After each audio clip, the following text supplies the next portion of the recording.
Hi all, welcome to my channel. இன்றைக்கி நம்ம துத்தி கீரையோட பயன்களை பற்றி பார்க்க போகிறோம். அது எந்த அளவுக்கு மருந்தாக பயன்படுது, அதில் எவ்வளோ மருத்துவ சக்திகள் இருக்குது அப்படின்னு பார்த்துட்டு அந்த ஒரு செடியை வந்து நம்ம பாட்டில் வச்சு எப்படி வளர்க்கலாம் வீட்லேயே அப்படின்னு நம்ம பார்க்கலாம். இது ஆக்சுவலாக இந்த கீரையை பொறுத்த வரைக்கும் வந்து நிறைய பேருக்கு வந்து கிராமப்புறங்கள்லேயே தெரிய மாட்டேங்குது. இந்த கீரை வந்து எல்லோ கலரில் பூ பூக்கும். சின்ன வயசில் பார்த்திங்கன்னா நம்ம வந்து டிஃபன் பாக்ஸ் காயின்னு சொல்லுவோம். அந்த காய் பார்த்திங்கன்னா டிஃபன் பாக்ஸ் ஷேப்பில் இருக்கும்ல ரவுண்டாக, அந்த காய் உள்ள செடி எனக்கு கிடைக்கல. இது ஆஃபீஸ்லேருந்து வரும்போது ஒரு செடி பறிச்சுட்டு வந்தேன். இது வந்து மூலவியாதிக்கு வந்து அவ்வளோ நல்லது. இந்த கீரை வந்து நல்லா திக்காக இருக்கும்.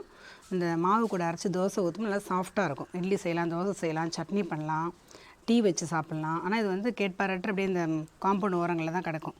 ஸோ இந்த மருத்துவ குணம் வந்து நிறைய பேருக்கு தெரியறதில்ல. இந்த மாதிரி கண்ணில் படும்போது நீங்கள் வந்து பறிச்சுட்டு வந்து சமைச்சு சாப்பிடுங்க. முடிஞ்சால் ஒரு செடியை வந்து தொட்டியில் வச்சு வளருங்க. இந்த கீரை பார்த்திங்கன்னா பெண்களுக்கு வந்து குறிப்பாக ரொம்ப நல்லது. நிறைய பேர் வந்து இந்த வெள்ளைப்படுற பிரச்சனையெல்லாம் ரொம்ப கஷ்டப்படுவாங்க. அதுக்கு வந்து நல்ல ரெமெடி. முகத்தில் வர வந்து பிம்பிள்ஸ்க்கு வந்து ரொம்ப நல்லது. இந்த இலையை வந்து அரைச்சி 10 மாதிரி போட்டால் பிம்பிள்ஸ் எல்லாம் சரியாயிடும். அதனால் டீனேஜ் பொண்ணுங்களுக்கு வந்து ஒரு பெஸ்ட்டு ஹெர்ப் இது. அதுக்கப்புறம் பார்த்திங்கன்னா உடல் சூட்டை வந்து தணிக்கும். ஸ்டொமக் அல்சருக்கு ரொம்ப நல்லது. உடல் வெப்பநிலையை வந்து பேலன்ஸ் பண்ணுறதுல பெஸ்ட்டு கீரை இது. அது வந்து மக்களுக்கு ரொம்ப தெரியாமல் பயன்பாடு இல்லாமல் இருக்குது. கண்டிப்பாக யூஸ் பண்ணுங்கள். நல்ல ஹெல்த்தி லைஃப்பை லீட் பண்ணுங்கள். அந்த வேர் பாருங்கள் எவ்வளோ லென்த்தியாக இருக்குது. நல்லா வந்து அடியில் விட்டுருங்க. இந்த ஓரளவுக்கு குழி எடுத்துகிட்டு நல்லா அந்த வேர் அப்படி அடியில் அப்படி வச்சுருங்க. வச்சுட்டு இந்த மண் கலவை வந்து ஏற்கனவே உங்களுக்கு தெரியும், நிறைய வீடியோவில் காமிச்சிருக்கேன். அந்த மணலால் தான் நான் ஃபில் பண்ணியிருக்கேன் தொட்டியை.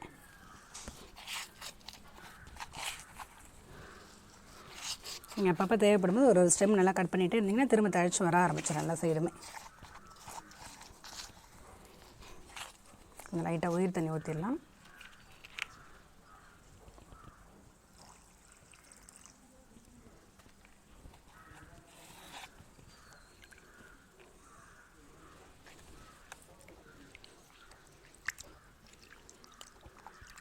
இப்போ இந்த துத்தி கீரையை யூஸ் பண்ணி உங்களுக்கு நான் தோசை பண்ணி காமிக்கிறேன்.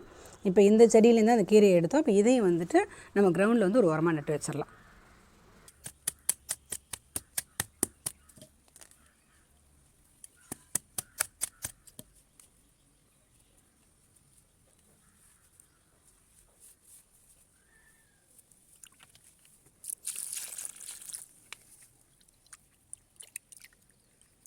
பார்த்திங்கன்னா துத்திக்கீரை வந்து ஒரு கைப்பிடி கீரை எனக்கு கிடச்சிது. நான் வீட்டில் உள்ள இட்லி மாவு ஒரு 2 கரண்டி போட்டு இந்த கீரையும் சேர்த்து நான் அரைச்சி எடுத்துக்கிட்டேன். இந்த பதத்துக்கு நல்ல குழவாக இருக்குது கீரை. இப்போ தோசை ஊற்றிடலாம். இதுக்கு வந்து மெயினாக சைட் டிஷ் பார்த்திங்கன்னா நீங்கள் பச்சை வெங்காய சட்னி தான் ரொம்ப நல்லாயிருக்கும். இந்த மாதிரி வளர தோசை, முடக்க தங்கிற தோசை, எந்த கீரை தோசைனாலுமே பச்சை வெங்காய சட்னி, வெங்காயம், தக்காளி, காஞ்ச மிளகாய், கல்லுப்பு போட்டு அரைச்சி தாளிச்சிருக்கேன். இப்போ இந்த கீரையை வந்து உணவாக நம்ம எடுத்துக்கும் போது மலச்சிக்கல் பிரச்சனை வராது. யூரின் வந்து ஃப்ரீயாக வெளியேறும். இந்த மலச்சிக்கல் பிரச்சனையில் யூரின் ஃப்ரீயாக இருந்ததுனாலே உடம்புல எந்த கழிவும் உங்களுக்கு தங்காது, எந்த பிரச்சனையும் வராது.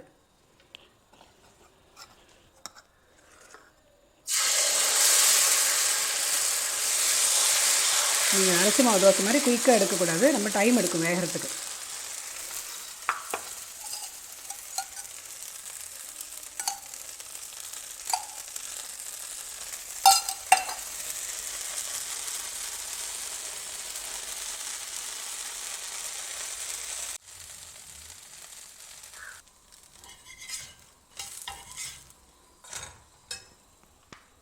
இந்த துத்திக்கீரையில் வந்து துத்தநாக சத்து அதிகமாக இருக்கிறதுனால தான் துத்தி அப்படின்ற பெயரே வந்துச்சு. இங்கிலீஷில் வந்து ஜிங்க் அப்படின்னு சொல்லுவாங்க துத்தநாகத்தை. அதனால் இந்த கீரை கிடச்சா கண்டிப்பாக வந்து மிஸ் பண்ணாமல் யூஸ் பண்ணுங்கள். எந்த ஃபார்மில் வேணாலும் எடுத்துக்கலாம். நல்லா டேஸ்ட்டாக இருக்கும் உங்களுக்கு. கூட்டு செஞ்சு சாப்பிட்லாம், சாம்பார் வச்சுக்கலாம், கடைஞ்சும் சாப்பிட்லாம். எல்லாமே நான் ட்ரை பண்ணி பார்த்தா ரொம்ப நல்லாயிருக்கு டேஸ்ட்டு. கண்டிப்பாக செஞ்சு கொடுங்க. இந்த குப்பையில் கிடக்கிற கீரை அப்படின்னு சொல்லி ஒதுக்காதீங்க. டெஃபினட்டாக உணவில் எடுத்துக்கோங்க. தேங்க்யூ.